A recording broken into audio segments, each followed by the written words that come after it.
Welcome to the Schools of Excellence podcast, where we transform everyday leadership struggles into powerful legacies that impact generations. I'm your host, Chani Wilshansky, a 20-year veteran of school leadership who has helped hundreds of school leaders achieve what many thought was impossible through our signature programs, School Leadership HQ and Enrollment Engine. With our battle-tested frameworks and blueprints, leaders have achieved 90% parent retention, 50% less staff turnover, 15% improved profit margins, and increased enrollment by 25%. My mission is simple: to revolutionize school leadership by elevating the skills, the habits, and mindset of passionate leaders ready to create lasting change. Join me as we build your legacy of excellence, one transformative conversation at a time.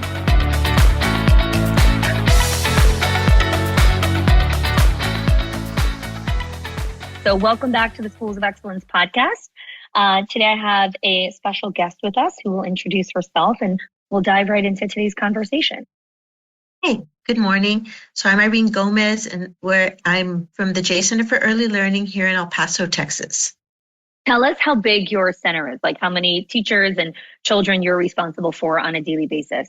We have 21 staff members, and then but that includes 2 maintenance. And then we also right now we have 70 children, but beautiful. Enrollment is good for next year. So we'll have more next year. I'm glad I'll be prepared. Love it. So let's get started with what first invited you to reach out to Schools of Excellence. Like, what was going on in your world at the time that made you said, I have to reach out. I need a container of support.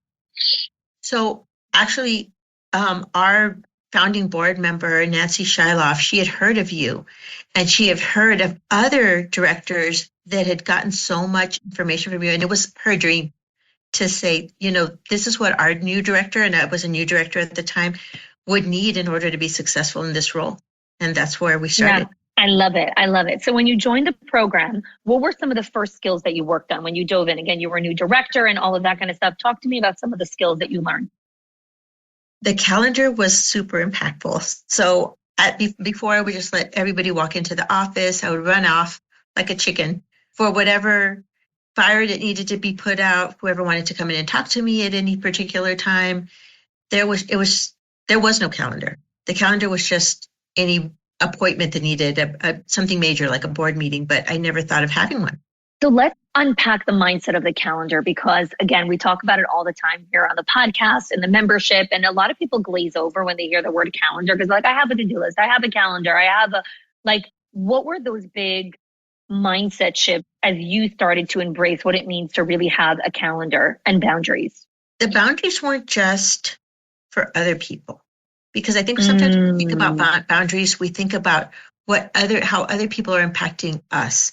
Those boundaries are for ourselves, really, because I think, especially when you're in a role where you're constantly serving other people, you want to be the hero in every situation. You're like, I've got this, I've got that. And you tend to get into a place where you don't need to delegate anything because you're the superhero of the entire school. Hyper responsibility. Yes. Hyper responsibility. Yes. Okay. Yeah. So how did you start to let go of hyper responsibility and being the hero and learning there's another way to go about things? Right. Putting that sign on the door.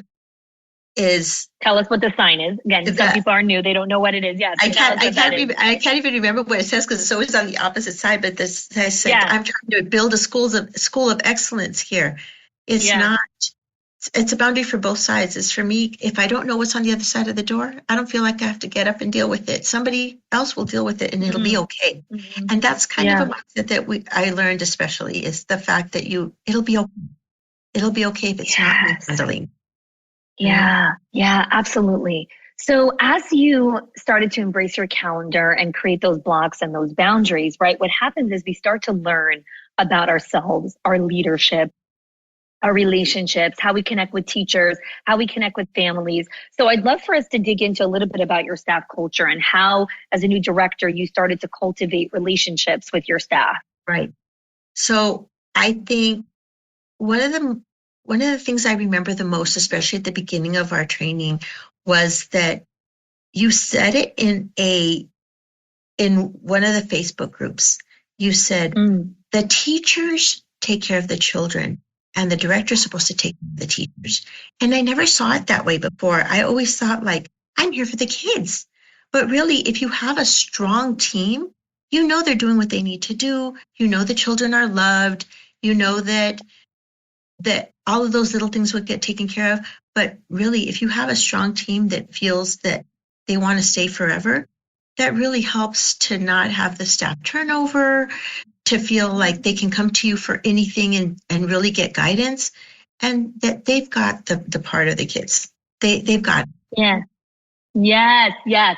So I want to deconstruct a little bit here because I think it's important for you and also for whoever's listening to understand this. There is a real radical sense of self-trust in ourselves that we have to build and cultivate as a practice before we can even begin to understand what it means to trust another human being, to trust teachers to take care of the children, all of those things, right? Especially when we're coming from a place of hyper responsibility, and I'm the hero, and I'm the savior, and I'm the fixer, and I'm all of these things. So I'd love to even just, if you could pick one or two things where you've learned to trust Irene in such a different way. Ooh, I think I really needed to learn to trust my own judgment. Yeah, your discernment. Yeah, my discernment tell us about that. Yeah. Because a lot of it, especially when it comes to children or staff, it's about relationships. So once you've built that relationship, you know that teacher needs a break, or maybe that teacher's had such a hard time and they needed to be seen. The teachers need to be seen. And I needed to be able to look at them and say, it looks like you're having a hard day. You're like, why don't you go ahead and take a quick break, and I'll be here with the kids, and I'll read them a story for a few minutes. And sometimes just that moment to allow them to breathe and say, okay, it has been kind of a rough day. And for us to be able to meet up afterwards, those one-to-one meetings are really important because you get to see where they're coming from. Because sometimes it's not just school, it's their personal life, or it's they're in school half-time, or they have a behavior issue that they didn't want to make it seem to you like they couldn't handle it. So they're trying to handle it themselves. Their pride. Yes.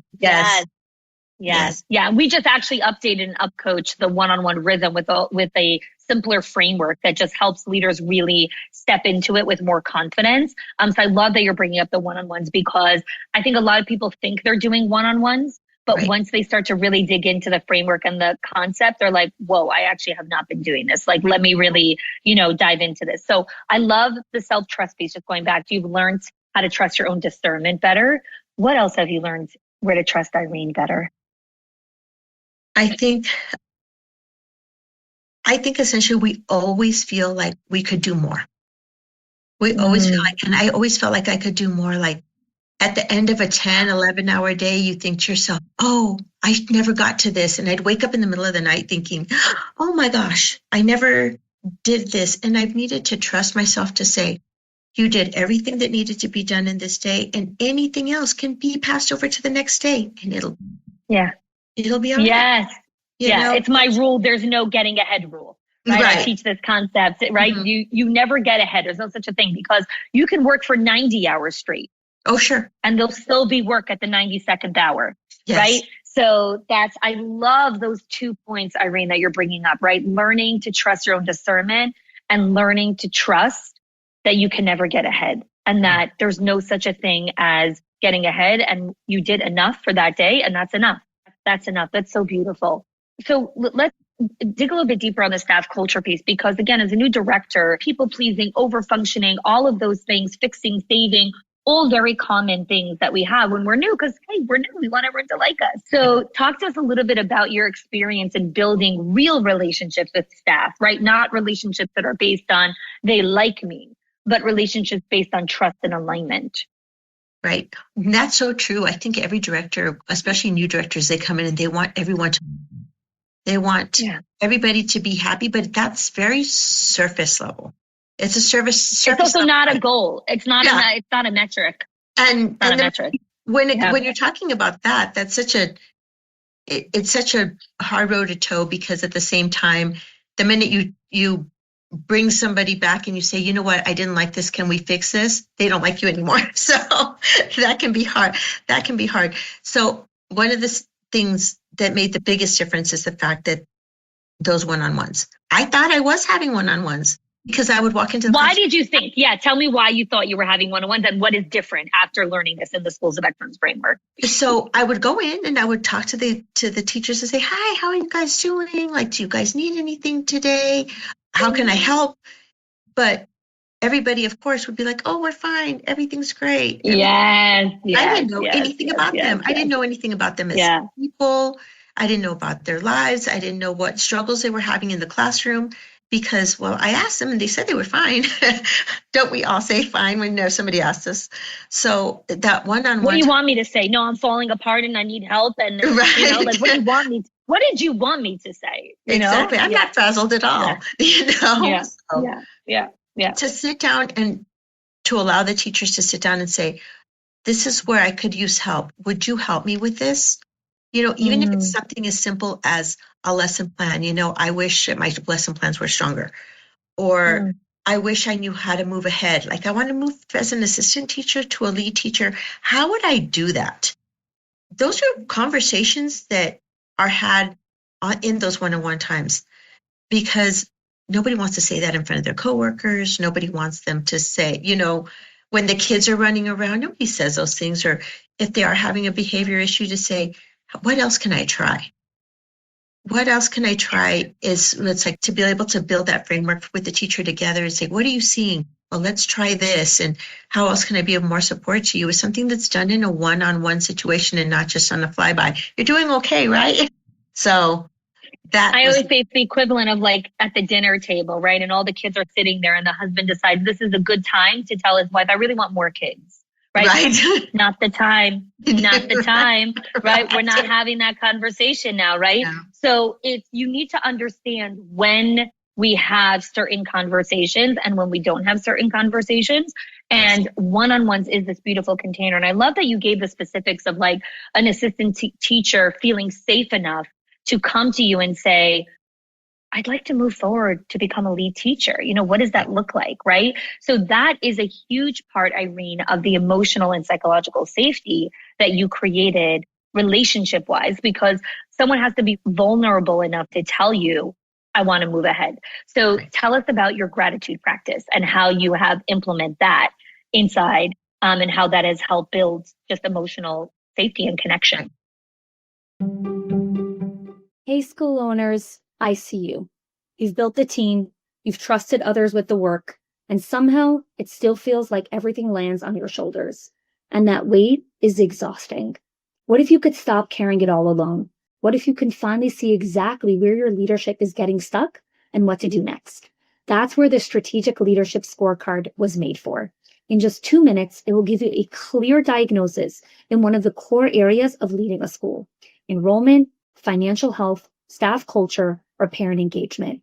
You'll get practical steps and trusted resources to help you lighten your load and unlock real ownership in your team to be able to lead with confidence. You deserve this level of steadiness. So take the scorecard now so you can lead with clarity and know that your school runs on shared ownership, real standards, and rhythms of accountability. I've always felt like before Schools of Excellence, I always thought that I was grateful. I'd be like, "Thank you for doing that. Thank you for doing that." And then I realized there was no specificity in it. Everybody felt like it was so generalized that they really didn't feel like I was thankful. They really didn't, because for what? How many times do we say thank you a day to, it's like when somebody opens the door for us, or when somebody just does something very little for us, we say thank you. But that's not real gratitude. In order to really display gratitude to our teachers, I needed to be specific. For what? "Thank you so much for handling that with the child. I noticed," and that's the key. "I noticed that you did this, and I really appreciated that. That was so impactful, not just for the school, but for that student. I see that they are doing so much better after you started implementing this." When you can say that to a teacher, all of a sudden you see the light up. Not like, "Oh, thanks," that you don't see the light up. And that's our job, I think, as directors, is to help them to see the good that they do. That way, whenever you need to have a conversation, it's a lot more helpful. Well, it's more than that. Like I talk about, I curse on this podcast, so I call it the shit sandwich. And it's like, you're really good. And here's the thing you're not good at. And I really love you, right? Yeah. When you have a relationship, you don't need to do that. You don't need to go into a performance conversation and cushion everything. Just come in and say, we need to talk about X, Y, and Z. Because there's enough reciprocity in the bank that you don't have to create a garbage sandwich, right? It's not a method. It's false relationship method. If every single time I needed to give my husband feedback, I had to compliment him first, then give him the feedback, then compliment him after, that's not a marriage. That's not a relationship that has intimacy and connection and safety. And like, I should never need to do that, right? And he shouldn't have to do that with me. But you can only do that if you really have a relationship with the other person, where when I come in, I'm not always worried that he's going to come and say something. No, usually it's like coming to give gratitude, right? Right. So I love that piece that you're sharing that there, Irene. What did you learn about yourself in your personal life? So much of being part of Schools of Excellence is there's this holistic leadership evolution as a leader, where you don't just change as a leader in your school, you change as a human, as a leader, and it impacts other areas of your life. And so I would love whatever you'd like to share. How has being inside of this container impacted other areas of your leadership life? I think when it came to family, to be perfectly honest, they were way after work. I fit them in, especially as I've gotten a little older and the kids have gotten a lot older. I thought, it's going to be so much easier now that the children are older because I'll have more time to work and not feel guilty. And I realized that I was fitting them in and I wasn't giving them the space that they needed. And they didn't feel seen because it's just like, okay, even when I get home, I'm going to take out my computer and I'm going to work for just a little bit while you guys are doing all this stuff, and to set those boundaries between work and home, and for them to feel that gratitude that I have for them, because I'm so grateful for my family. I'm so grateful for the support that they give me and the space that they give me to work, because that's how I feel successful. But they wanted me time too. They wanted mom time. My husband wanted time with me that wasn't spent on the phone, or let me just do this little thing. It won't take me more than 30, 45 minutes. It turned into an hour that then I was just at the end of the night saying, okay, well, let's eat dinner and hurry up because we've got to move on to something else. I feel like Schools of Excellence gave me that opportunity to say, it's all right for your family to have work-life balance. Before that, I don't think I felt you have to show how successful you are by giving everything you have to work. And true success comes from having that balance of work and home. And I think that's what I learned the most from that. Well, that is, for me, that's like the best win. All the other wins are just the cherry on top. This is the best one, because when we really think about life, my father-in-law passed away a year ago, and I think so much about how fleeting life is. And the bottom line is, when our time is done, the only people that are never going to forget us and will never, ever, ever recover from that loss are our kids. Those are the only people. Your work will move on. They will replace your job. Every single part of you will be replaced. The only people who will never forget you are your family. And so, like, I am so grateful that you experienced this container and you have made conscious choices to be a present wife and a present mom, because that is such a huge part of the Schools of Excellence mission, right? Now you're so much more deeply connected to people that you love. Yes, it really empowers you. It does. It empowers you. Schools of Excellence empowered me to be able to say, my family comes first and work will be fun. It'll all get done. I give 100% at work, but I want to give 100% at home, and not just that little bit of me that's left. The leftovers. Right. We talk about the leftovers. Yeah. Mm-hmm. Irene, when we work inside of a coaching program in our container, any type of leadership container, we have to face parts of ourselves that are uncomfortable. We have to meet parts of ourselves where we're like, ooh, I didn't realize that that is something that is a part of me. And you've shared a couple of those things, but I'm curious, what other parts of yourselves have you met during this journey that you've realized, I no longer want that to be part of Irene. I'd like to meet a different Irene. I think in every job that I've ever had, and including this one, I think I tend to be seen as maybe too nice. And it was more a thing of... Right, you have such a beautiful, calming, right? Like this, just even this energy here, right? You're soft and calming. Yeah, it's so beautiful. Sorry, I interrupted you. Go ahead. No, you're fine. It's also a people-pleasing thing, though. And that's not necessarily a successful place to be in, because then when you have to have hard, difficult conversations, that's even harder, because you don't want anybody to leave the office unhappy. And sometimes the difficult conversation has to happen, whether we like it or not. And it was a boundary that I needed to set for myself, to say, it's okay to, and it goes back to that conversation we just had a few minutes ago about if you built relationships before and they were all positive, when you have to have a difficult conversation, it's not so difficult. And they feel it like, oh, I see, I understand. I see you're understanding me. I know how to improve, as opposed to, she was so nice. I don't even know what that conversation was about. Yeah. I said I wasn't having the good conversation. They would leave, and then I don't think I got my point across at all, because I wanted them. I was so focused on them being happy when they left. I don't think I really talked to them about the issue at hand. So good, right? And what I love more than anything for people that are listening to the audio part, even if you're not seeing Irene and her just calm, happy demeanor, you haven't lost yourself. Meaning, just because you've had difficult conversations, it doesn't mean you've let go of the kind, of the warmth, of the joy, of the connection. All of those things are still intact. And I think that so many people worry that they're going to become this like horrible person if they hold people accountable, right? So, and that's where I want, like, take us there, like those fears of like, I'm going to be seen as like the big bad devil and the big witch if I do this, but it wasn't true. No. What happened? Yeah. I needed the skill set. I needed the skill set. And because you take us so carefully through, this is how to have a difficult conversation. And to give me the skill set to be able to do it, it was more than 4 years of college. Because you go to school and you learn the basics, but you don't learn relationship. And that's where true success is.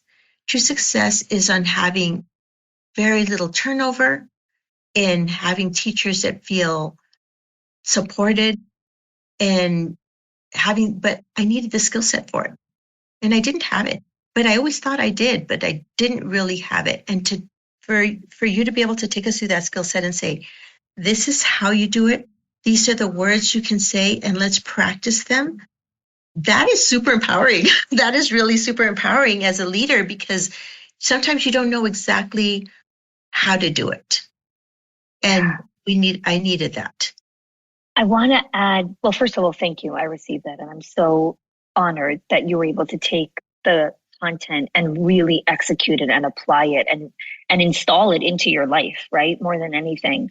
And I want to add a point just to reflect back to you, the humility that it takes to enter a container of coaching and to say, I want to learn these skills. I want to grow. I want to become a better person, right? That mindset of leaning to growth, to humility, to curiosity, those have an immediate mirror reflection on your team, right? Where they start to open and expand and try new things. So that's my last question to you, is like, as you evolve throughout your journey, where did you see your staff starting to almost copy you in some of the things that you started to embrace?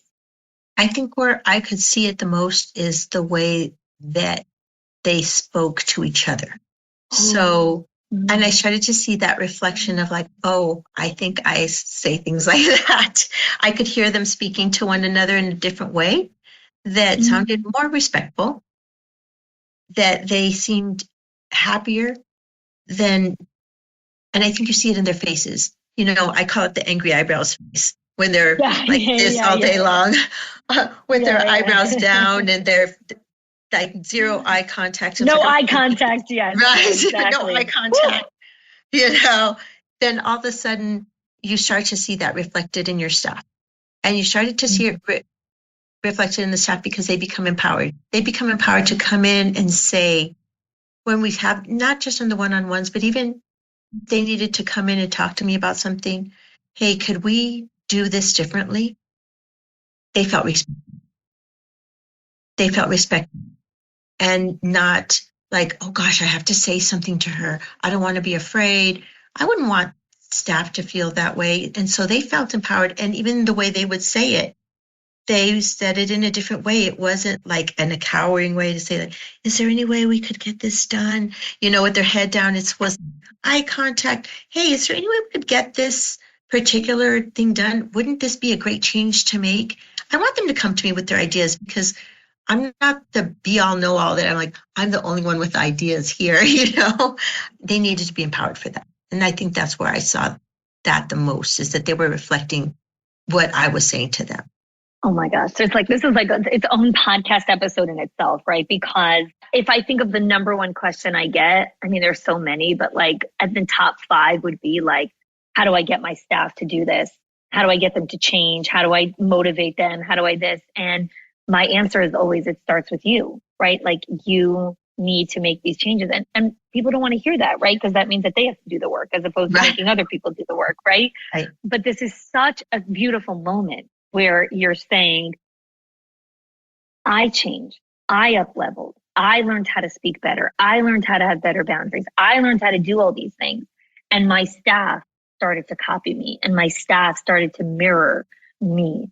And I think this is just a beautiful place to kind of close this conversation. And, Irene, for the leader who's listening to this and is saying, it's so beautiful, I love the idea of a container, but I can't afford it, but I don't have time, but I don't this, I don't that. What is your message to the person who really wants to join, but keep feeling like it's not a good time? I will tell you, there's always a good time for self-improvement. It's like trying to plan children when you say, it's not a good time to have children. Well, it's never a good time to have It's never a good time. It's never a good time. Never a good time to have I will tell you that completely, 100%, it's worth every single dime because it is life-changing. It's not just about, I'm going to get this coaching and I'll improve a few areas. No, you're literally improving every area of your leadership, even things you didn't even consider. From the smallest thing to the calendar, from the largest thing to finding those gears of I'm going to really work on enrollment. You can't have great enrollment unless you have a great team, unless you have a great leader. And so it's all reflected. So if you want to have a successful school, I would say 100%.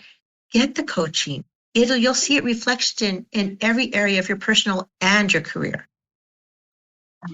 And just your story is so reflective of that, right? Of just how it impacted marriage, parenting, life, all these other beautiful buckets. Irene, thank you, first of all, for the privilege of just having this conversation with you. I'm always grateful to have these things. And I want to wish you just continued success and joy in the journey as you continue your journey as a leader. Thank you for joining me. Thank you so much. And thank you for everything. Awesome. Okay. So my team will push pause here. This is so beautiful. As I was coaching with other clients, and who was your coach again? Remind me. Mandy.